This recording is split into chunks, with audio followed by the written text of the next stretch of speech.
नमस्कार and welcome to MP exam academy. मैं हूं दिवाकर। कल आपका पेपर है असिस्टेंट रजिस्ट्रार का। आप सभी की तैयारी बहुत अच्छी हुई है, आपको घबराना बिल्कुल नहीं है। आज हम ये क्विकली देखते हैं 2022 का जो पेपर है, इसको हम सेट ए है, इसको सॉल्व कर लेते हैं। क्लियर? चलो, आपको टाइम आपको मिलेगा ही पक्का। आधा घंटा निकालना, इसको 2 बार देख लेना, क्लियर हो जाएगा आपका। ठीक है, कल हमने ऑल्दो ये देखा था, लेकिन 50 क्वेश्चन है, क्विकली देख लेते हैं। कन्नौज के गुर्जर प्रतिहारों का मूल स्थान उज्जैन था।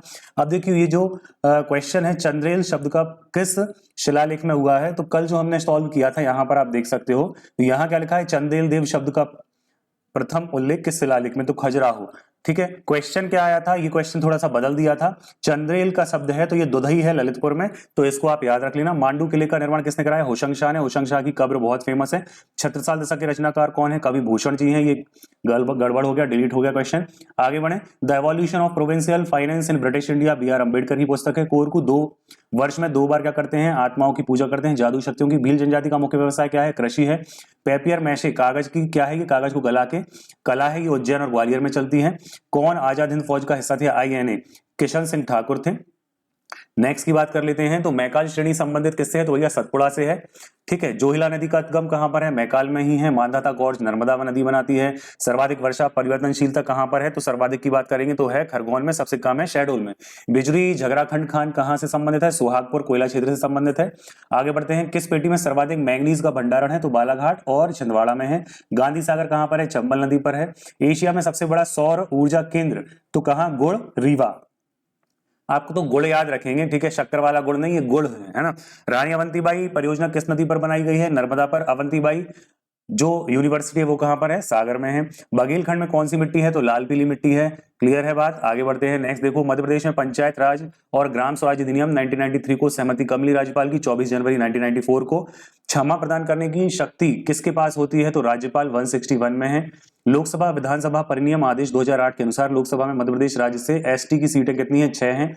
एशिया की पहली पेपर मिल कहां बनी? बुरहानपुर में। तो क्या है भैया, ये पता होगा आप सभी को, नेपानगर वाली है ना। तो चांदनी ताप विद्युत घर से यहां पर बिजली मिलती थी, याद आ रहा है। 17 मेगावाट से 177 आ गया है। मध्य प्रदेश में कितने ग्राम न्यायालय हैं? तो 89 है। आगे बढ़ते हैं, कुल कितनी अनुसूचित जनजाति निवास करती हैं? तो अभी याद रखना 43। अगर 46 ऑप्शन में आता है, 43 नहीं मिलता है, तो आपको 46 ही लगाना है। तो अब ये क्वेश्चन कल देखा था। भारतीय रेलवे द्वारा भारतीय रेल स्टेशन विकास निगम लिमिटेड को पुनर्विकास के लिए कितने स्टेशन आवंटित किए गए हैं? तो करेक्ट आंसर क्या है? 8 ही है, 11 नहीं है। मध्य प्रदेश में कौन सा जिला ओपियम अल्कलाइड्स प्रसंस्करण के लिए जाना जाता है? नीमच। मैग्नीज है, इसका कुल भंडार कितना है? 23.64 मिलियन टन। मध्य प्रदेश का ये ग्रामीण दीनदयाल अंत्योदय योजना का मुख्य उद्देश्य क्या है? तो याद रखना, दीनदयाल अंत्योदय योजना का मुख्य उद्देश्य है रोजगार का सृजन। और जब आएगा दीनदयाल कौन सा वाला, आपका मेडिसिन वाला है ना, तो वहां पर क्या आ जाता है? वहां पर आ जाता है कि सभी को क्या करना? स्वस्थ बनाना। क्लियर है? यहां हमने कल पढ़ा था। चलो आगे बढ़ते हैं, नेक्स्ट की बात करते हैं। अंतरराष्ट्रीय मुद्रा कोष IMF के वर्तमान निदेशक कौन है? तो कृष्णिला जॉर्जियावा है। 22वें विधि आयोग की अवधि कितनी थी? तो 3 वर्ष थी। 23वें की भी इतनी रहेगी, है ना, 27 तक है। 23वां 24 से 27। विश्व आर्थिक परिषद 2023 की वार्षिक बैठक। अब कहीं की भी वार्षिक बैठक होती है ना, तो दावोस में ही होती है। कहां पर? दावोस में। मध्य प्रदेश सरकार की मुख्यमंत्री उद्यम क्रांति योजना शिक्षित युवाओं को स्वयं का उद्यम या स्वरोजगार स्थापित करने के लिए इनमें से कौन सा कथन सही नहीं है? तो इस योजना में न्यूनतम शिक्षा 10वीं उत्तीर्ण होनी चाहिए, यह क्या है? गलत कथन है। आगे बढ़ते हैं, नेक्स्ट क्वेश्चन देखो। मध्य प्रदेश के किस विभाग द्वारा कल्याण विवाह सहायता योजना चल रही है? सामाजिक न्याय विभाग द्वारा चल रही है।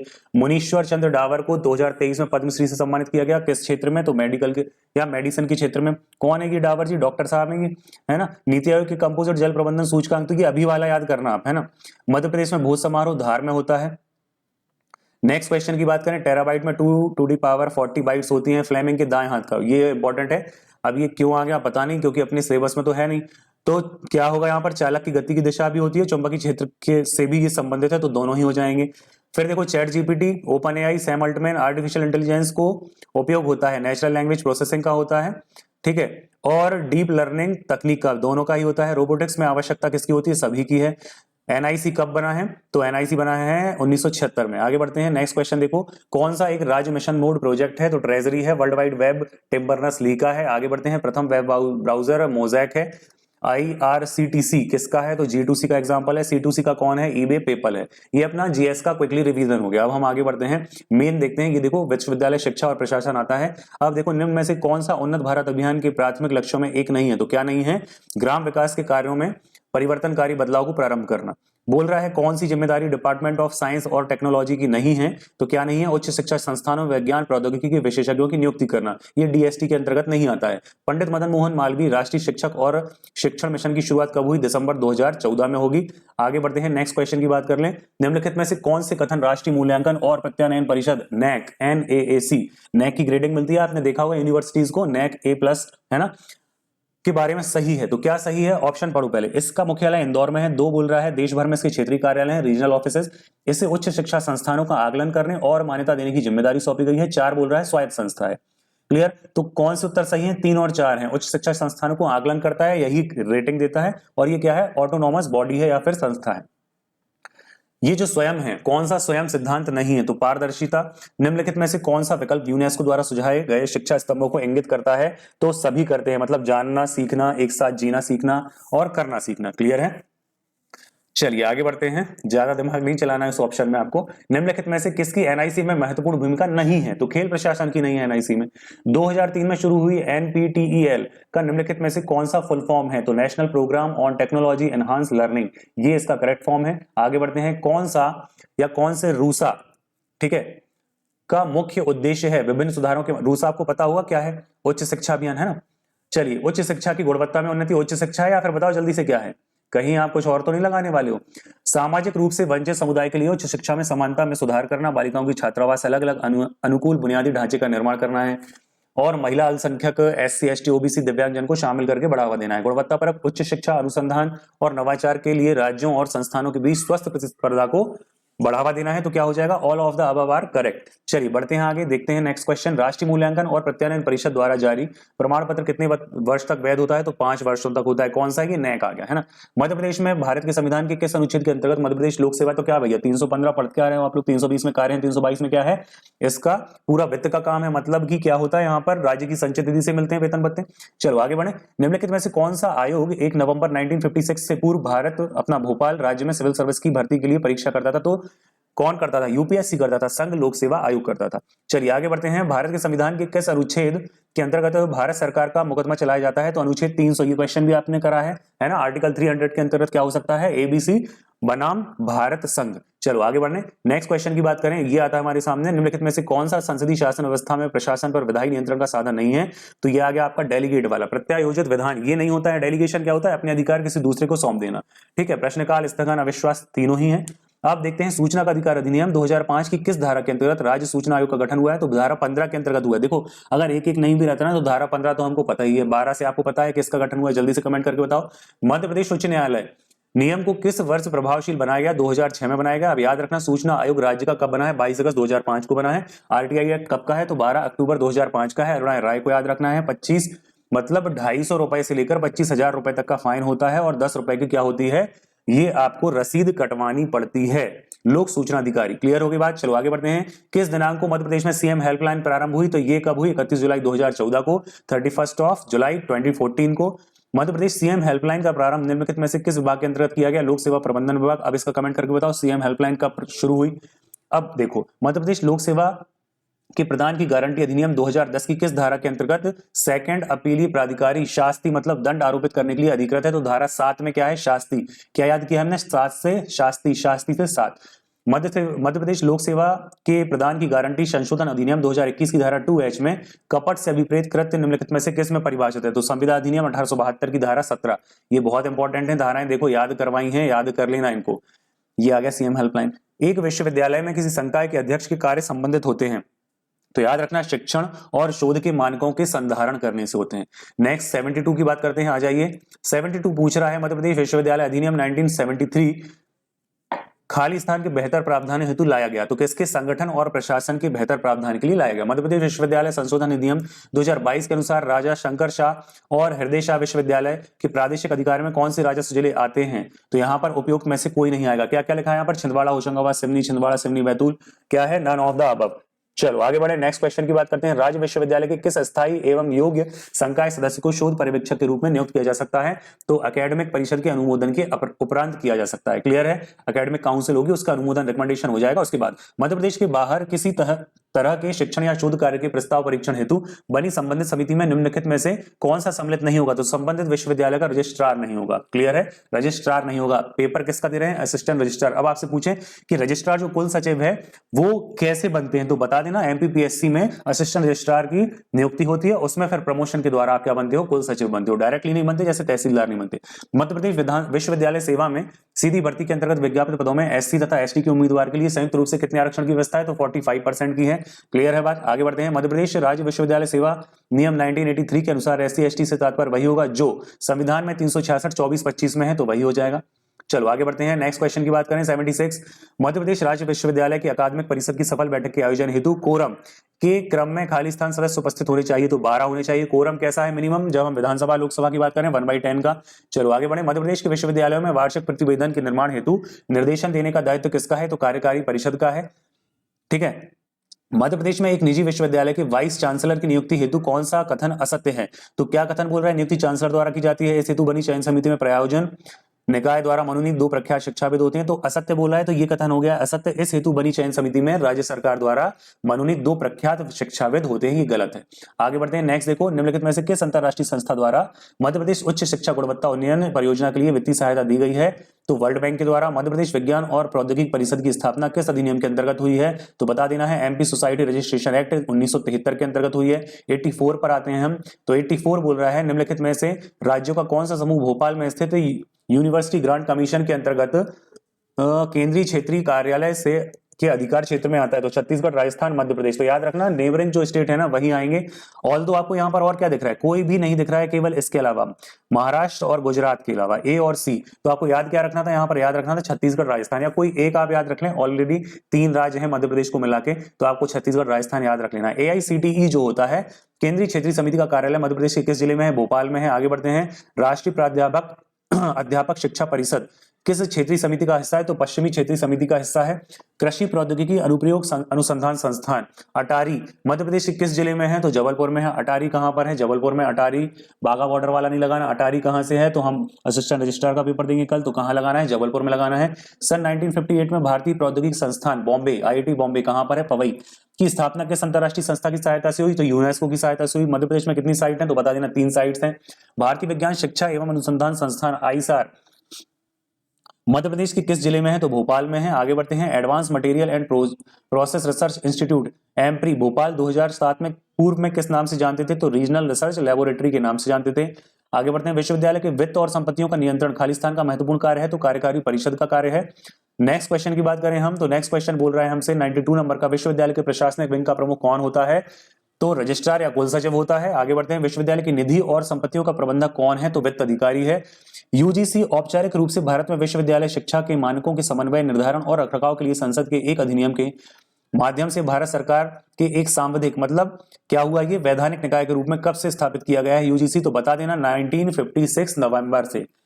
चलो आगे बढ़ते हैं। कुलपति के नियंत्रण के अध्ययन किसका कर्तव्य होगा कि विश्वविद्यालय की संपत्ति और निवेश जिसमें न्यास और दान संपत्ति शामिल है को धारण और प्रबंधित करे? वित्तीय नियंत्रक का कार्य होगा। कुल सचिव के नियंत्रण के अनुसार आय एकत्रित करना, भुगतानों को वितरित करना और विश्वविद्यालय के खातों को बनाए रखने का कार्य कौन करता है? तो बता देना वित्तीय नियंत्रक करता है। खाली स्थान से कुलपति को सौंपे गए क्षेत्रों से उसके उत्तरदायित्वों को साझा करने की अपेक्षा की जाती है।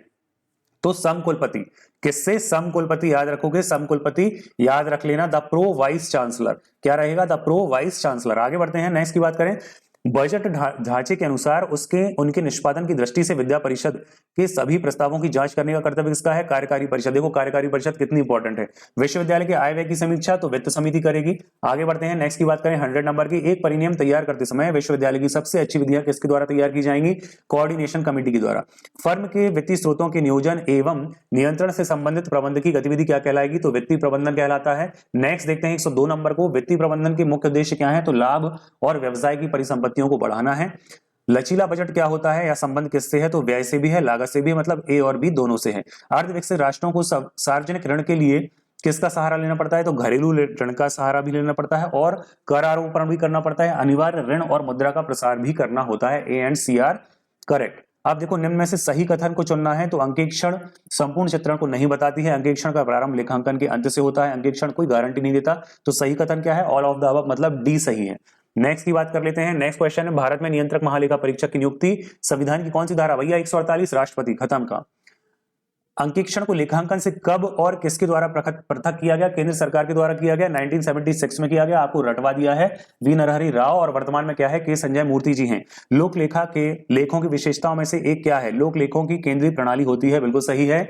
नेक्स्ट क्वेश्चन की बात करें, मध्य प्रदेश भंडार क्रय नियम निम्न में से किस पर लागू नहीं होता? तो ये हम पढ़ चुके हैं, हस्तशिल्प और कारीगर द्वारा उत्पादित सामग्रियों के खरीद फरोख्त या क्रय विक्रय पर। आगे बढ़ते हैं, नेक्स्ट क्वेश्चन की बात करें, निम्नलिखित में से कौन सा समीकरण मूल्यांकन का सही चित्रण है? तो क्या है भैया? मूल्यांकन बराबर मापन प्लस आकलन प्लस मूल्य निर्णय, ये है मूल्यांकन। मापन प्लस आकलन प्लस मूल्य निर्णय, ये चीज आप याद कर लें।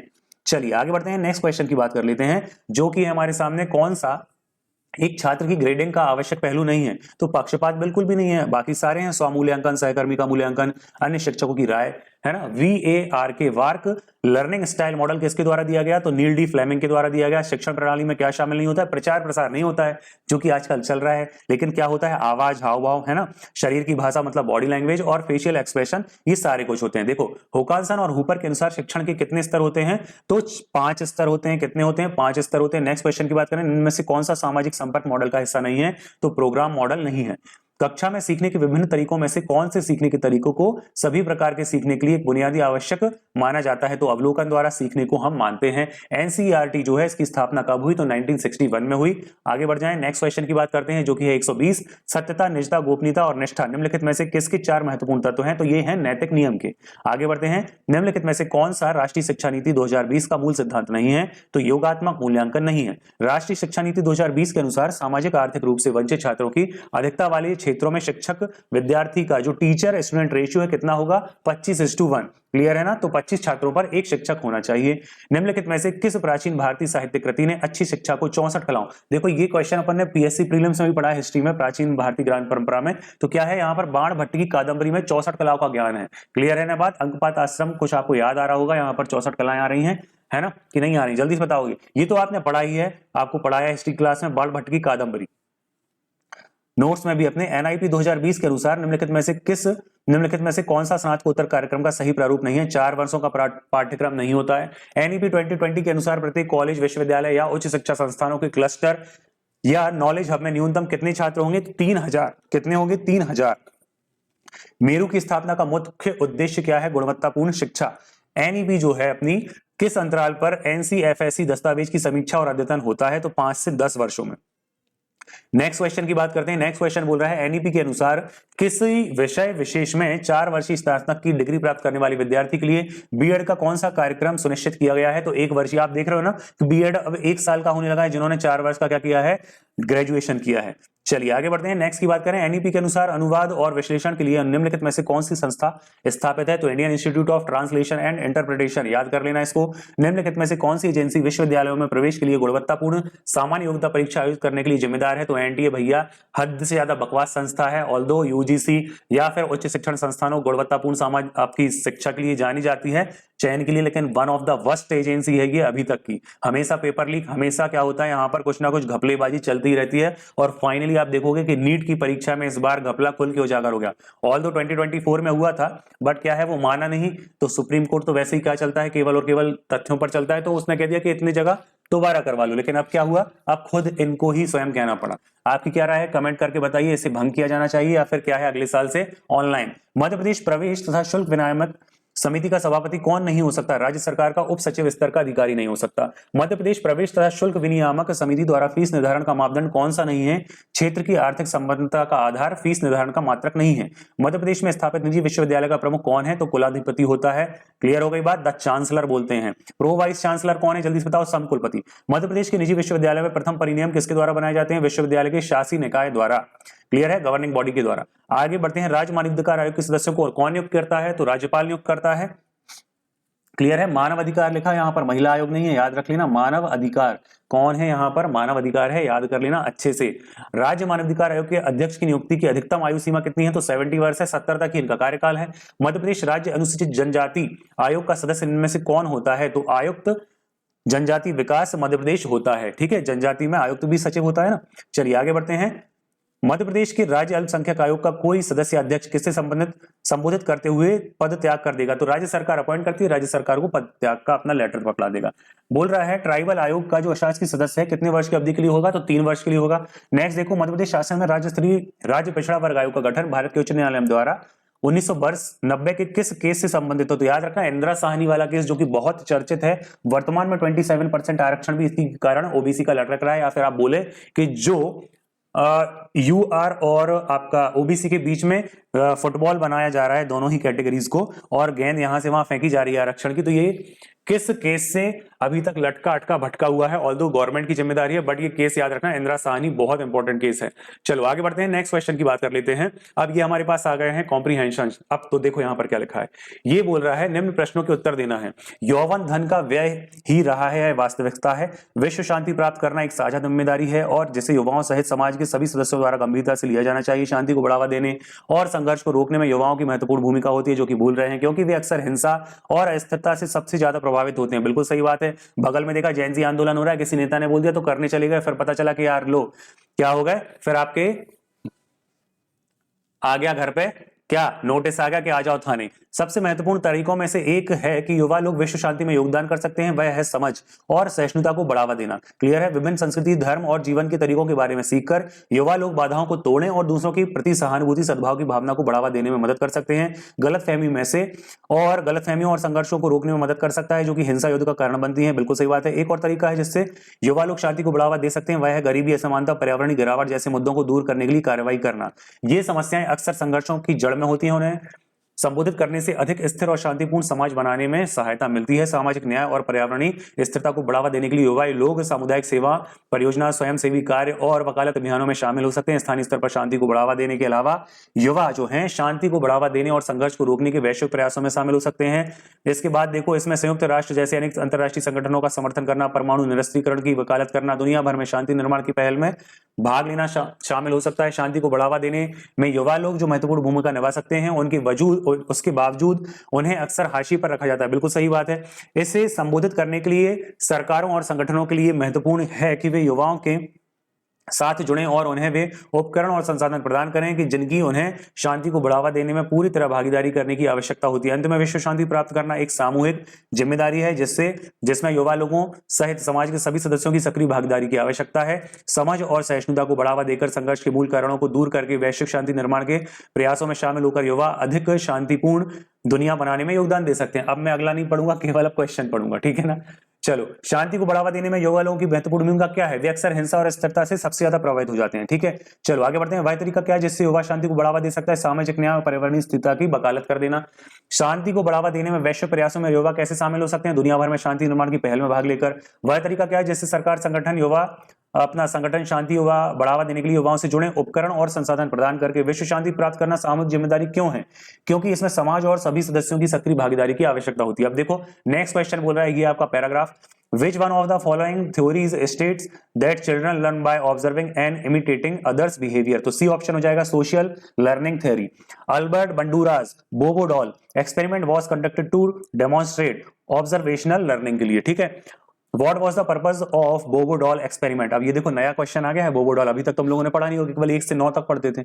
To prove the learning is the result of observation, children learn through imitation, observation plays important role in personality development of children, children learn what they are interested in. तो सही कथन आपको जानना है, व्हाट वाज द पर्पस। तो क्या है purpose इसका? 1, 2, 4 है। आगे बढ़ते हैं। Who has developed social learning theory? बाबा रे, बंडूरा का आया ना अभी बोबो डॉल, ये तो मुझे ही याद हो गया।